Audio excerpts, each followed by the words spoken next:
ilustrasi kami mungkin pas di pagernya begitu lah ya. Iya. Sangkut di pagar begitu ya. Iya. Makanya itu biasanya pusaka tanpa tuan. Nah, pusaka-pusaka seperti itu yang biasanya karena pusaka tanpa tuan itu dalamnya isinya makhluk.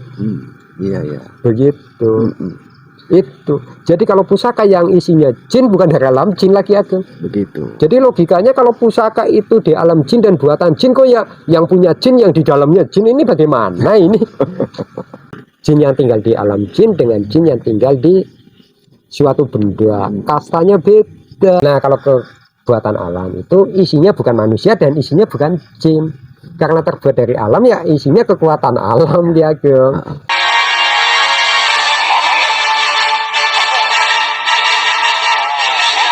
Dosa yang paling besar dan akan sangat bahaya bila muslim terbawa.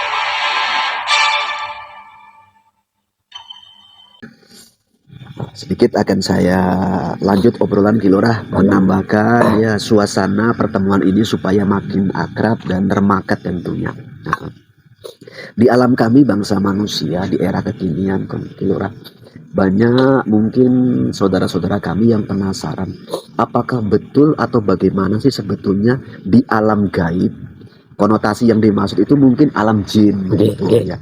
Dianggap diyakini di sana itu kadang di beberapa tempat tertentu adanya benda-benda pusaka begitu. Kilurah tentunya yang memahami alam-alam tersebut, kira-kira apa sih tanggapan dan uraian penjelasannya terkait pendapat tersebut, Kilurah? Ya kalau menurut saya ya memang betul sih. Betul ya. Ada benda pusaka di alam gaib begitu ya. Iya.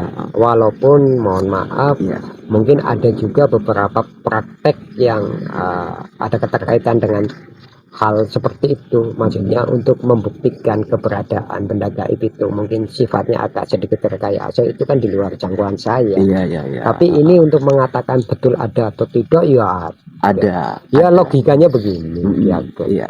Ada makhluk gaib ya pasti ada benda gaib. Seperti itu. Karena setiap makhluk itu identik, tidak bisa lepas daripada benda. Betul. Iya. Sedikit tambahan pertanyaan Kilurah mewakili semuanya tentunya. Apakah bisa Kilurah terangkan supaya Santimun pun tambah paham? Benda gaib itu yang masuk atau yang berada di alam gaib itu memang pembuatannya di alam gaib atau dulunya buatnya di alam bangsa manusia namun berjalannya waktu masuk ke alam gaib itu Kilurah? Ya. Apabila ada yang mengatakan pusaka yang tersimpan di alam gaib itu buatan manusia, benar. Tapi ada yang mengatakan pusaka gaib itu milik gaib dan itu asli buatan gaib, ya itu benar juga. Dua-duanya benar lah ya. Iya. Itu. Yang menyebabkan benda nyata masuk ke alam gaib itu biasanya karena disihir sama makhluk gaib, disukai. Ya, itu biasanya milik manusia yang sudah tidak dimanfaatkan. Biasanya kalau pusaka itu benda zaman dulu, bukan zaman sekarang. Mengingat zaman dulu ini kan banyak sih sebetulnya zaman peperangan, makanya benda gaib ini kebanyakan kan keris, kan begitu. Ada zaman tombak dan lain sebagainya. Iya. Zaman peperangan itu kan banyak sih dulu yang meninggal itu terletak di situ-situ saja sih dia. Iya. Jadi bendanya ini ya tidak dimanfaatkan sehingga diambil alih oleh pihak gaib Iya, itu yang menyebabkan benda gaib itu aslinya sebetulnya dari alam manusia. Tapi ada juga yang memang benda gaib itu murni dari bangsa gaib itu. Iya. Itu. Contohnya ya itu yang berbentuk bebatuan itu kebanyakan malah asli dari gaib itu ya kan? Maksudnya buatan gaib. Iya, kalau yang bebatuan itu kebanyakan seperti itulah ya. Iya, itu. Jadi ya intinya baik yang bersumber dari makhluk gaib ataupun dari alam nyata masuk ke gaib, benda pusaka itu nyata adanya ya kan? Iya. Cuman bedanya kalau yang buatan makhluk gaib itu memang betul-betul udah di alam jin, ya kan? Iya. Nah ini saya tegaskan di sini. Jadi benda pusaka yang murni buatan gaib itu tinggalnya di alam jin. Tapi kalau benda pusaka yang memang awal mulanya dari alam manusia, buatan manusia itu, dia tinggalnya di alam gaib. Oh begitu. Alam jin itu ya alam gaib, tapi alam gaib belum tentu alam jin. Ya. Jadi alam gaib yang dimaksud untuk letak pusaka dari alam manusia itu di dimensi perbatasan antara alam manusia dengan alam goib ya. Di perbatasan itu. Di perbatasan. Kalau ilustrasi kami mungkin pas di pagernya begitu lah ya. Iya. Sangkut di pagar begitu ya. Iya. Makanya itu biasanya pusaka tanpa tuan. Nah, pusaka-pusaka seperti itu yang biasanya karena pusaka tanpa tuan itu dalamnya isinya makhluk. Iya iya. Begitu. Itu. Jadi kalau pusaka yang isinya jin bukan dari alam jin lagi Ageng. Begitu. Jadi logikanya kalau pusaka itu di alam jin dan buatan jin, kok ya yang punya jin yang di dalamnya jin ini bagaimana ini? Kan begitu Iya, ini. iya, iya. Nah, ya ini tadi penjelasannya begitu Ki Ageng. Ya. Jadi intinya ya mau betul ada, bahkan sampai bisa dijelaskan sejelas-jelasnya, kan begitu. Ya, kalau bahasa saya sangat rasional Iya. uraian Ki Lurah tentu. Iya. Jadi biar jangan bingung. Itu katanya pusaka isinya jin yang punya jin. Yang di dalam pusaka, yang di dalam kerisnya atau di dalam batunya jin. Yang megang jin. Ini cemana ini kan begitu. Iya, kan gak sinkron ini. Itu tadi penjelasannya. Iya. Nah, tentunya beda ya.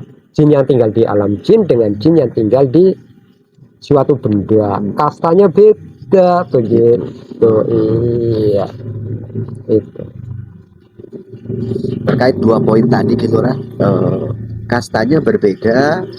Terkait 2 makhluk gaib ini, itu secara kasta tingkatannya itu tinggi rendahnya yang mana Ki Lurah? jadi jin yang tinggal di alam jin Iya. itu karena jin yang tinggal di alam jin itu yang mempunyai hak mengalami kehidupan selayaknya kehidupan manusia, Artinya beradaptasi, Iya. bermasyarakat, punya anak, punya rumah. begitu ya. Tapi kalau jin yang ada di dalam suatu benda bisa dikatakan khodam, mana ada dia itu punya anak di situ, beranak pinak di situ. Dia begitu cuma ya. sendirian aja itu di situ. Iya. Kan begitu, Sigi Ageng. Secara iya. pengalaman kan nggak ada itu satu benda pusaka yang bersumber dari alam gaib, yaitu tadi perbatasan.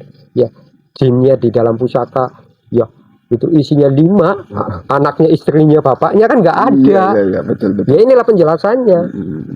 Sangat Gitu. rasional ya, dan bisa diterima logika begitu Iya. uraiannya. Itu karena itu tadi ya, itu ada jin yang di dalam benda dan ada jin yang beradaptasi. Yang beradaptasi itu berbangsa-bangsa, itu ada Gandharwa, gitu, ada tuyul, kan itu, ada tuyul kan ini, gitu. Dan yang lain sebagainya, ada yang dari jenis bunian dan lain sebagainya. Iya. Itu seperti itu. Begini ya. Benda apa tadi, gaib tadi, atau apa tadi, benda pusaka yang ada di alam gaib sebelum dimanifestasikan Dimanifestasikan. ke luar dari gaib tadi, itu berbentuk benda itu atau berbentuk seperti yang lain? Bahasanya beginilah ya, sebuah benda pusaka yang berada di dimensi gaib ya, apabila mau dimanifestasikan ke alam manusia kok ke alam luar. Luarnya ke sini ke manusia apa ke alam jin sana, itu alam perbatasan kan begitu Ke ya, alam kan, manusia. dia itu bentuknya menyerupai apa kan begitu. Ya. Jadi kalau dia sebuah batu ya tetap di sananya ya batu, rupanya batu mau berubah jadi roti yang enggak kan begitu ya kan Ki Ageng. Gitu. Batu ya tetap batu ya. Bila mana ada salah satu pelaku yang bisa memanifestasikan, dia itu belum paham sepenuhnya bentuk suatu benda pada waktu dia belum termanifestasi ke alam manusia, ya mungkin dia hanya menduga, mungkin ini apa ya, bentuknya batu, mungkin ini bentuknya tombak. Ya, biasanya yang dilihat itu ya kalau ada penglihatan ya paling ya percikan cahaya kan begitu. Atau yang mungkin belum ahli lagi, mungkin ya hanya mohon maaf sebatas getaran energi ada energi lain kan begitu. Gitu. Jadi intinya sebetulnya ya pertanyaanmu tadi sebelum masuk ke alam manusia bentuknya itu di alam gaib seperti apa? Ya bentuknya sama di alam gaib sama di alam manusia gitu. Jadi kalau setelah termanifestasi itu batu ya di sana batu lah cokok. Mosok neng alam gaib batu. Engko jadi neng kalimat kayak ngene, neng alam manusia duit, neng alam jin godong atau neng alam jin duit, neng alam menungso godong itu bohong. Neng alam jin duit yo neng alam menungso. Tuh, ya. Bila mana katanya di alam manusia itu godong, berarti itu kan bohong. Memang bukan duit asli kan begitu. Tuh, iya kan jago. Iya. Ini cerita yang asli-asli, jangan cerita yang sihir-sihir maksudnya. Iya. Cerita yang asli-asli, bukan cerita yang aneh-aneh lah pokoknya. Iya, itu ini yang real ya. Udah terus. Jadi begitu sahabatku semua ya, urean penjelasan terkait benda pusaka yang konon kabarnya atau diyakini itu ada di alam gaib dan terkadang dimanifestasikan ke alam kita bangsa manusia. Bahkan ada sebuah benda yang mungkin di alam manusia ataupun di alam gaib itu dianggap sebuah pusaka dan benda tersebut tidak terbuat oleh alam manusia ataupun dibuat oleh alam jin. Memang benda tersebut terbuat oleh fenomena alam. Iya, alam kan boleh memproduksi. Boleh, iya. Yang sebetulnya bukan pusaka tapi mungkin yang menurut ukuran makhluk baik manusia ataupun alam jin itu dianggap mempunyai fasilah ataupun kelebihan tertentu, maka dianggaplah menjadi sebuah Benda pusaka begitu. Iya. Ada juga Iya. gitu. Iya. Kalau untuk di zaman akhir seperti ini Ki Lurah, untuk membedakan 3 kategori seperti itu, apakah ada ciri-ciri khusus gitu Ki Lurah? Ya, Ada ya. Jadi kalau benda yang terbuat oleh alam yang dianggap pusaka tapi itu memang terbentuk atas fenomena alam, Iya. ya tentunya begini saja. Bila mana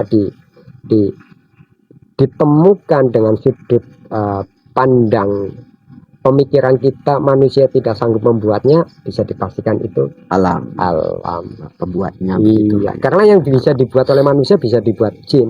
Dan yang bisa dibuat oleh jin kalau benda terkait benda pusaka itu ya, itu bisa dibuat oleh manusia. Tapi kalau yang dibuat oleh alam, bila mana kita sudutkan dengan titik temu kita nggak sanggup membuatnya, bisa dipastikan itu bukan buatan jin. Begitu. Iya. Berarti buatan alam.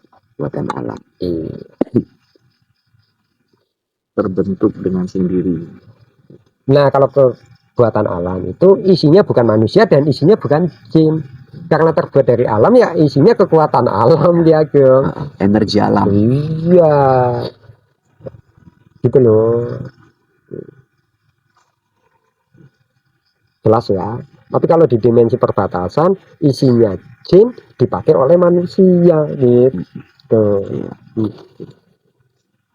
Itu sahabatku semua, mudah-mudahan panjenengan semua tambah wawasan dan paham atas urean yang disampaikan oleh beliau Ki Lurah tentunya. Ya. Jadi bagi mereka yang percaya ya silakan, yang tidak ya boleh, itu hak pribadi Ya, kan betul. Tapi terkait pertanyaan apakah ada benda pusaka di alam gaib, jawaban Ki Lurah Batur ya ada, bahkan sudah dijelaskan sejelas-jelasnya begitu.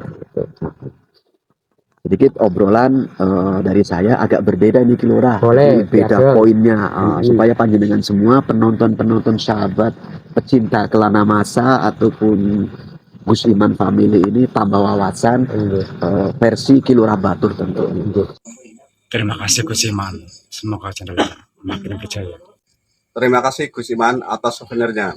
Kelana Masa maju terus. Terima kasih Gus Iman, semoga channelnya makin berjaya.